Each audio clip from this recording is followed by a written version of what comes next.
Muy buenas tardes, auditores del programa Vamos, Somos Chilenos. Hoy día, sábado 28 de octubre del 2023, y hoy vamos a hacer un cambio fundamental en los programas del sábado. Y les tengo una grata sorpresa, una inesperada sorpresa.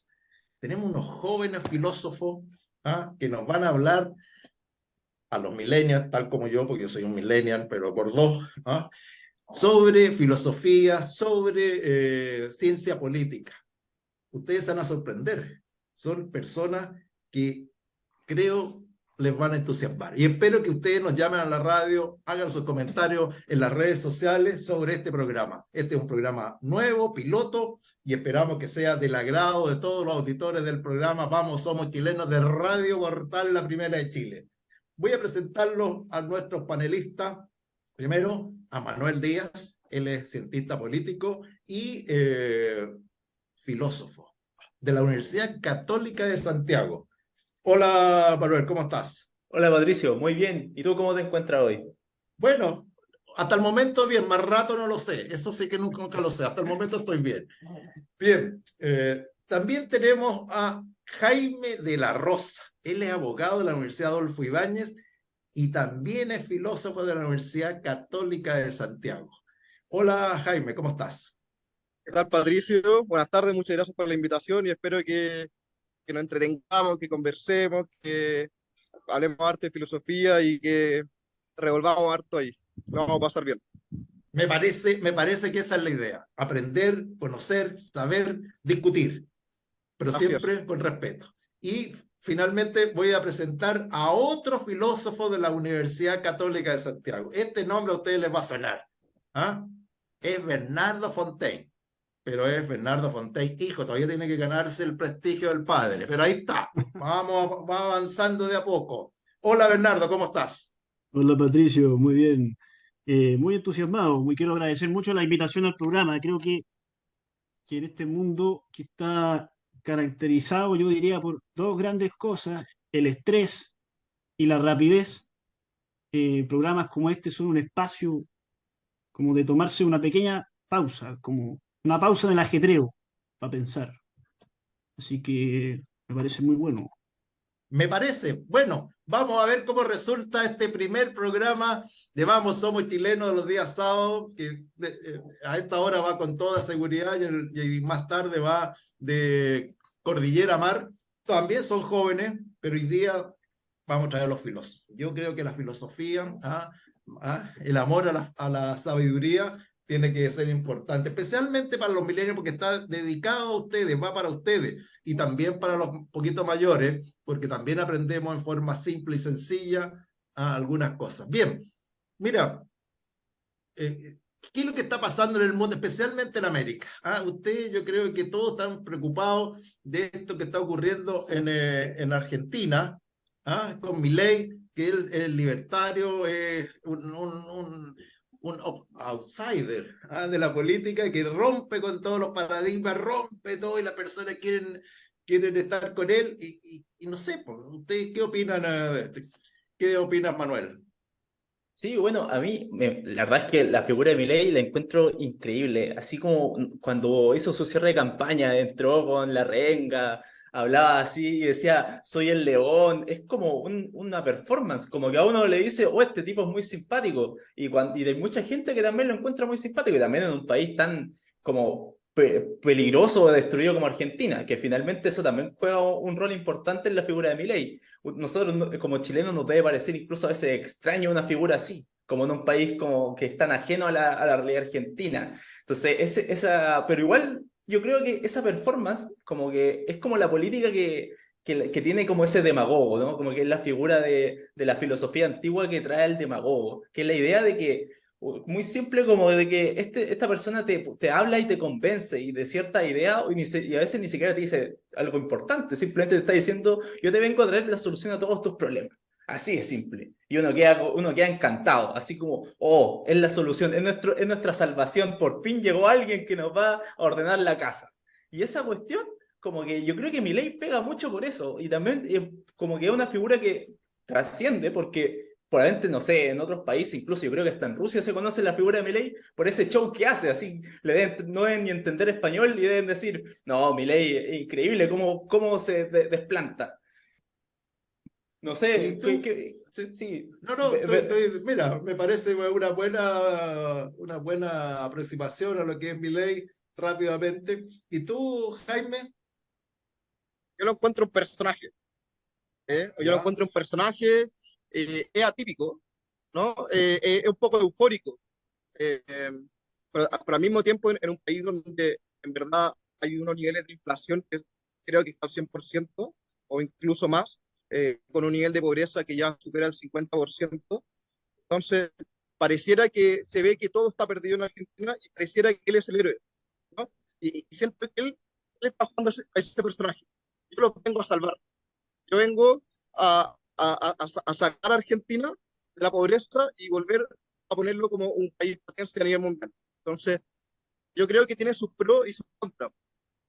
Entonces, a ver, por un lado, a mí también me genera un poco de incertidumbre, un poquito de peligro. A veces siento que está un poquito fuera de quicio, ¿no es cierto? Porque juega ese discurso provocativo y yo creo que por eso también se ha hecho famoso, por eso se ha popularizado tanto, porque también tiene un discurso un poquito conflictivo, un poquito combativo.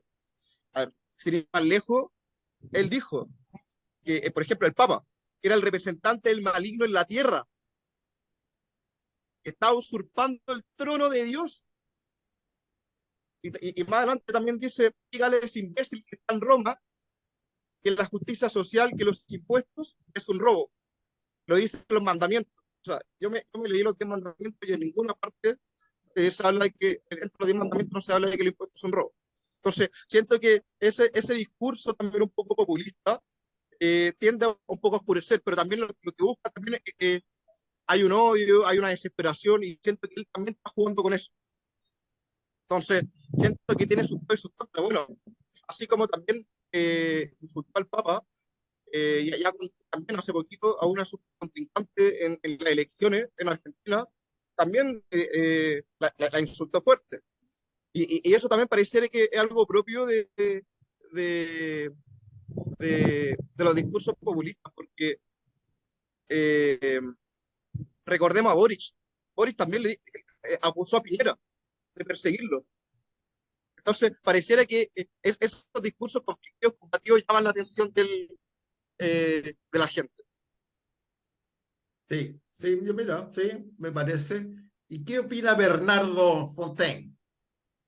Mira, yo creo que Milei no es un fenómeno aislado, no hay que mirarlo como una cosa única, aunque tiene su cosa única, ese pelo desordenado, ese personaje eh, que, que no tiene pelo en la lengua, pero no es único el personaje. Yo creo que con Milei pasa algo que ha pasado en todos los tiempos, digamos, de la política moderna, que siempre que hay una crisis grande, una crisis, en general una crisis económica, en este caso Argentina, la inflación, la pobreza, la decadencia, es como un país en continua decadencia, la corrupción, eh, y siempre surge un personaje o una doctrina que se sale del marco habitual y casi siempre resulta ser una doctrina demasiado radical. Pero es tal la crisis que hay que esa doctrina radical logra enganchar y logra plantear una solución a un problema real que está existiendo. Entonces, esto pasó, por ejemplo, con los bolcheviques en Rusia. O sea, era tal la crisis que se produjo en la Rusia zarista después de la Primera Guerra Mundial, que los bolcheviques, que era un movimiento tan radical, empezó a tomar fuerza en organizaciones de trabajadores, en el ejército, porque ellos, a pesar de su radicalidad, enganchaban con una preocupación ciudadana común, que sobre todo en el caso de la Rusia zarista fue la necesidad de terminar con la Primera Guerra Mundial. Entonces yo creo que Milei es un tipo, un político radical, pero su éxito se debe a ser, yo creo que casi el único de los candidatos que quiere plantear una solución, que podemos discutirla, que tal vez no es correcta, a mí me parece demasiado radical, pero una solución a los problemas que está viviendo la gente, especialmente la pobreza, la inflación y la crisis económica. Pero obviamente ha planteado cosas que uno podría decir quizás es demasiado, quizás va demasiado lejos. ¿Será necesario ir tan lejos para arreglar el problema? Por ejemplo, ¿será necesario eliminar el peso argentino y cambiarlo por el dólar? Esa fue una de las ideas que planteó. Y creo que es una pregunta que muchas veces la discuten los economistas, como si se tratara una cosa solo de qué es más eficiente, pero hay una razón de fondo de tener una moneda propia, que estamos obviando aquí. Que Juan. entonces, que nos dicen que tal vez la solución no va por ahí, que eso es una solución muy radical y que no está considerando otros aspectos eh, que son importantes en la hora de tener una moneda. Pero eso es un ejemplo de una forma que tal vez es demasiado radical para lo que se necesita. Manuel, Ahí hay una cosa importante que yo creo que dice Bernardo, que desde la ciencia política también se estudia harto. Hay una cientista política ya famosa que estudió como la historia de cómo se construyó la democracia. Y cuando ella entra al estudiar la construcción del régimen nazi, o sea, ya volvimos al nazismo, pero siempre uno vuelve a los grandes ejemplos de la historia. Ella hablaba de que lo que hizo muy bien el nazismo y también el fascismo por su lado fue entrar a los cuerpos medios de la sociedad que se sentían desesperanzados, se sentían que no lo escuchaba la sociedad. La aristocracia en ese caso eran los Junkers en Alemania, que es un grupo aristócrata que controlaba la tierra y que tenía cooptado el sistema político. Entonces, ¿qué hizo el nazismo? Realmente lo que les dijo es que nosotros les vamos a permitir seguir creciendo y les dio una solución radicales, por supuesto, pero a las personas en ese momento claramente no les parecían tan radicales. Y ahí está el juego que generalmente nos hacen los demagogos y también cómo finalmente se empiezan a destruir las democracias. Cuando el sistema le deja de responder a las personas, que supuestamente es la base de la democracia, que le puedan responder a las personas y de forma eficaz y darle soluciones a todos sus problemas, es cuando surgen estas figuras que llegan y dicen, no, yo traigo la solución, ellos no te están respondiendo, ellos son el problema. Y como Milei habla de la casta, el nazismo hablaba no solamente de los Junkers, hablaba de los judíos también, y todos sabemos qué pasó con los judíos. Y hay un montón de movimientos que siempre te generan esa élite que hay que eliminar, hay que tensionarla y finalmente destruirla porque de ahí surgen los problemas. Y ahí es cuando yo creo que uno puede observar realmente el peligro de estas figuras y también el problema de cómo surgen y por qué son una cosa que siempre surge en las democracias cuando comienzan a fallar. Es como un síntoma de la enfermedad, por así decirlo.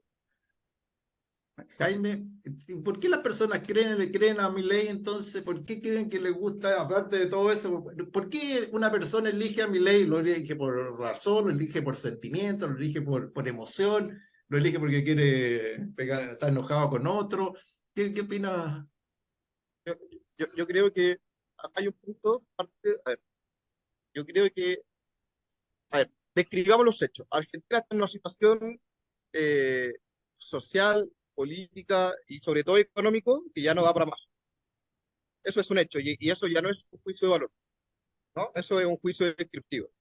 Entonces, ante un tal nivel de desastre económico que pareciera que el país ya no se va a recuperar, no queda más que probar una fórmula, ¿no es cierto?, que sea radical, que sea totalmente diferente a cómo ha sido la última década. Entonces, yo creo que esta es la propuesta de Milei, ¿no? Yo creo que, de hecho, no sé si han visto, por ejemplo, los videos de Milei. Hay un video muy viral de Milei que sale, que va a reducir todos los ministerios. Ministerio de Educación, Adoctrinamiento, todos los ministerios los va a reducir al mínimo. Entonces, yo creo que en cierta medida Milei es una apuesta política, una apuesta que ante un nivel de desesperación que tiene la gente, no queda más que votar por él. Pero, pero al mismo tiempo, yo quiero hacer un diagnóstico, o sea, esto mismo que decía antes, o esto mismo que dice Manuel respecto de los demagogos. Eh, yo no sé si calificaría a Milei de demagogo, quizás sí, quizás no, eso tenemos que analizarlo ahora, pero, pero sí lo que está haciendo Milei es jugar con las emociones de la gente. Entonces, me parece, por eso también es conflictivo, es problemático, es provocador, y ojo también que el concepto de demagogo que eso ya viene desde la Grecia antigua. Aristóteles hablaba de eso en sobre la retórica. El demagogo lo que hace, en cierta medida, es alterar la verdad para poder lograr el juicio de la gente. ¿Y cuál es el juicio de la gente? Ganarse a la gente, la aprobación. Eso implica muchas veces la alteración de la verdad. Entonces, acá uno también dice, y acá entramos también en el tema ético, de que ante un tal nivel de desesperación, ante un tal nivel de crisis social, crisis política, crisis económica, pareciera que el fin justifica los medios, ¿no? O sea, porque acá, a ver, en filosofía existen en ética dos grandes vertientes. Uno es la corriente utilitarista o consecuencialista, y por otro lado existe la corriente deontológica, ¿ya? Entonces, ¿en qué se caracteriza? Por un lado, la corriente utilitarista o consecuencialista es el mismo, y lo que importa es el resultado, maximizar el bien. Entonces, ahí a todos se nos viene inmediatamente esta figura de Maquiavelo, que el fin justifica los medios. Y por otro lado, tenemos esto de esta corriente, esta escuela deontológica, que lo que importa son las acciones en sí mismas. No importa el resultado, importa la acción en sí misma que significa que algo sea bueno. Por ejemplo, el cristianismo es una corriente deontológica. Entonces, Sí. y eso también, ojo, eso también me gustaría que lo analizáramos, como alguien que le importa, que justifica los medios, a sí mismo se declara como cristiano. No hay una especie de contradicción de principio ahí. No sé, lo planteo, da para largo, pero hay muchas cosas que ¿No? podríamos analizar. Pero, a ver, Manuel, entonces, ¿por qué la gente elige? ¿Por qué la gente se decide por... ¿Usted cree que piensa en filosofía o piensa en lo que le importa a ella nomás? Le importa a él y alrededor. ¿Pensará en filosofía la persona y dice, mira, un criterio como está señalando Jaime, que lo hago yo a lo mejor, pero no creo que todo el mundo esté haciendo un análisis así, sino que le cae bien, le cae mal, le parece bien, le parece mal. No hago más análisis, ¿o no, Manuel? Totalmente, o sea, tampoco podemos esperar que las personas hagan análisis filosófico, pero yo creo que también hay un punto interesante que incluso muchos filósofos pueden llegar a apoyar a Milei. Y el filósofo tampoco te da un estatus superior en ese sentido. Y yo creo que finalmente la gente vota de forma racional. O sea, yo no voy a decir que la gente no va a elegir a Milei solamente porque se deja llevar por la ola. Hay un pensamiento, una forma de ver el mundo que quizás no te convence al 100%, pero está respondiendo a un impulso racional, a un incentivo. Y esa cosa yo lo encuentro súper relevante. Y yo creo que también hay un punto con las emociones que hablaba Jaime, pero también de cómo entendemos a las personas si son buenas o son malas, cómo emitimos esos juicios de valor. O sea, hay gente que puede llegar a decir que una persona es mala por votar por mi ley. Y yo creo que ahí hay un problema. No estamos entendiendo a la persona solamente por cómo vota o por cómo se desenvuelve en ese espacio en el mundo. Y finalmente, bueno, aquí está montando la filosofía y la filosofía nos invita a ver más allá. ¿Por qué esa persona está pensando de esa manera? ¿Que realmente se puede justificar ese tipo de pensamiento? Hay un montón de cosas que van acompañadas a ese fenómeno de Milei y que yo creo que lo quiero ligar más a la persona que apoya a Milei o reniega a Milei, porque también hay que pensar que apoyar al peronismo en un país donde el peronismo trajo la ruina suena como una locura. Como, ¿cómo voy a votar por el peronismo si realmente destruyó Argentina? Entonces, Sí. ¿cómo podemos compatibilizar esas dos cosas? ¿Quiénes son los buenos? ¿Quiénes son los malos? ¿Cómo decidimos quién es bueno y malo en el mundo? Eso yo creo que es una pregunta que también nos invitamos a responder acá. No sé qué, por Veamos a ejemplo, Bernardo qué dice, que me lo Bernardo, salté sí. recién, me salté a Bernardo No importa, está bien. y el perro estaba que ladraba, pero el perro... El problema de ser el hijo de, uno siempre pasa como colado.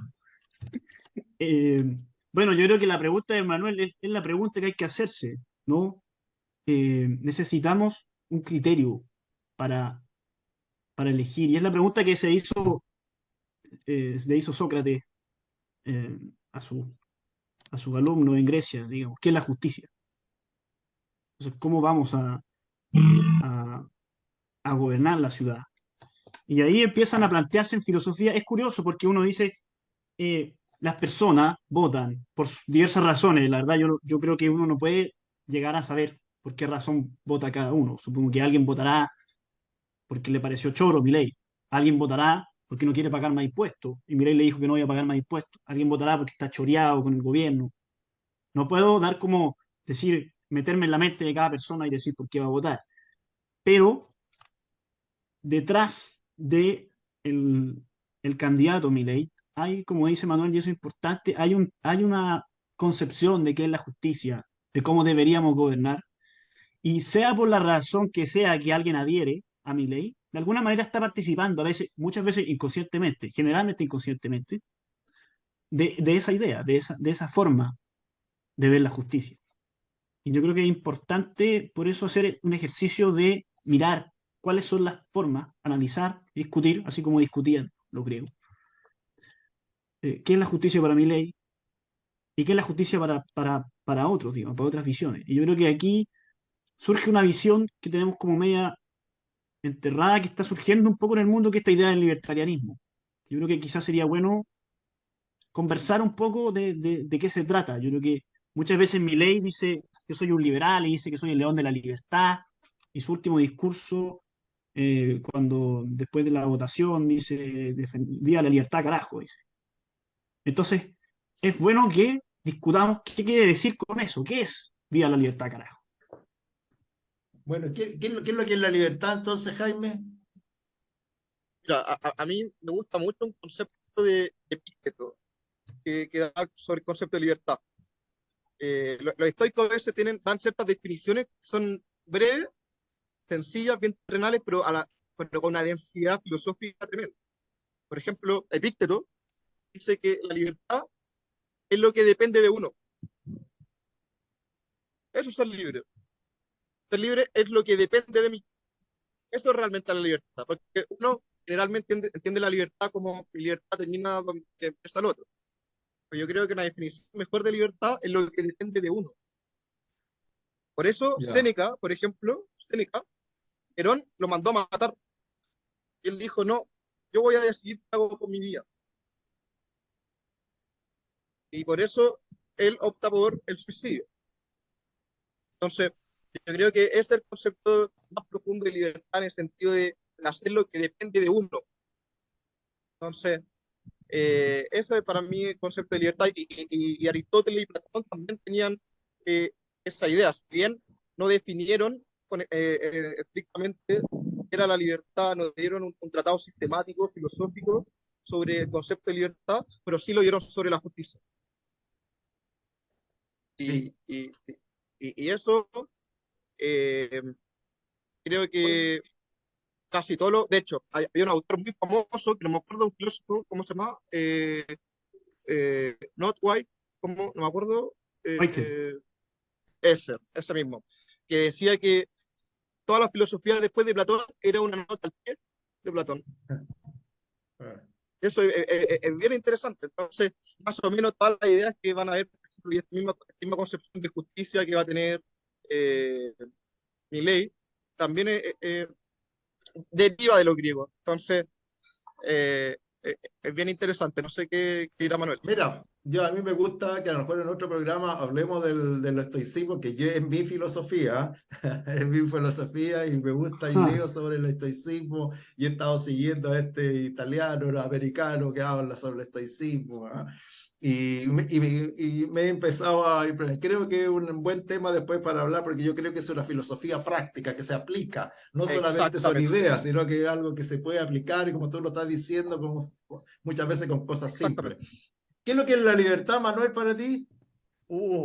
Esa es una pregunta que nos puede tomar días. Me falta No, una pero no copa de importa, pero es vino para los como millennials, es para el filósofo. perro de Bernardo, para que lo entienda. Sí, no, No, no el perro Bernardo, yo el creo perro de que Bernardo, el sí. can, el que ladra. Yo creo que una definición buena es la definición de que las personas se pueden dar ciertas reglas y seguirlas. Esa es como una definición básica. Pero a mí me gusta mucho lo que dijo Jaime, porque esto igual se liga un poco a Milei, porque uno de los autores que sigue mucho a Milei, que es Robert Nozick, que es un autor muy famoso dentro del mundo libertario, parte de una tesis que justamente es que básicamente que yo soy dueño de mí mismo. Y porque yo soy dueño de mí mismo, tengo todos estos derechos y todas estas libertades, no por cualquier otra razón. Y esto, de hecho, es una discusión tremenda, que es una tesis que también que se ocupa en otras corrientes como el marxismo. La razón por la cual el trabajador está siendo dominado para el marxismo, una de las cuantas razones, para ser exacto, es porque no es dueño de sí mismo. Y esa idea de que para ser libre o para poder ejercer tus derechos, para poder avanzar en libertad, para poder darte reglas o para poder seguir ciertas reglas, es que uno tiene que ser dueño de sí mismo, es muy fuerte. Y yo creo que eso también se conjuga mucho en mi ley, y también nosotros lo vemos todos los días en Chile. O sea, la gente dice, no, pues si esto es mío, yo vivo mi vida. Yo cuando estoy en mi casa hago lo que quiero porque esto es mío, esto me pertenece. Yo soy dueño de mí mismo en mi espacio. Y eso para mí yo creo que es como uno de los valores de la libertad que probablemente viene de la Ilustración, pero viene con mucha fuerza y existe y está como en nuestro inconsciente, eso de como que nosotros somos dueños de nosotros mismos y por lo tanto por eso podemos hacer ciertas cosas y por eso somos libres y eso se puede definir como nuestro espacio de libertad. Muchas veces se entiende. Bernardo, pero la libertad muchas veces depende, no depende, como dice, completamente de uno. Hay personajes que te ponen reglas, que te ponen, te ponen el pie encima y pueden hacer lo que quieren, ¿no? Pueden llegar un dictador. Entonces, ¿cómo funcionamos? Tiene un minuto porque nos vamos a ir a una pausa después. Ya, entonces voy a hacer una pequeña polémica, porque yo creo que Jaime y Manuel indirectamente, pero no se ha hecho una distinción importante aquí entre lo que es una libertad psicológica, o sea, interior, mía, para mi paz, para mi ser, y una libertad política, que tiene que ver con relaciones con los otros. Y en el caso de la política, se refiere a una libertad política. El estoicismo plantea una visión de una libertad psicológica, interior. Por eso Epicteto, el prepensador, dice que un esclavo puede ser libre aún en sus cadenas. Pero uno dirá, eso es libertad psicológica, pero no libertad política, porque en términos políticos no es libre. Entonces yo creo que la libertad entendida eh, desde la ilustración, desde el liberalismo más clásico, de John Locke, de Kant, más ilustrado, entiende la libertad como la, el que nadie sea restringido, el que tú tengas un espacio privado donde no seas coactado o restringido por otras personas. Entonces, ese espacio es fundamental porque eso es lo que hace a las personas ser, recrearse, desarrollarse y tener su propia vida. Ahora, eso es distinto que lo que plantea mi ley, porque en eso yo creo que es importante hacer una diferencia entre el liberalismo y el libertarianismo. Yo creo que eso da para otra conversación, pero es Bueno, vamos a tener algo que que... seguir en el próximo bloque, vamos a seguir en el próximo, vamos a hacer una pausa musical y comercial y vamos a volver un rato más. Y quiero dejarle también planteado, ¿hay un Milei en Chile? ¿Alguien que se parezca a él acá? ¿Ah? Y que esté haciendo algo parecido, esté por ahí. Bueno, vamos a una pausa musical y volvemos en unos minutos con lo que dejamos pendiente con Manuel, Bernardo y Jaime. Vamos.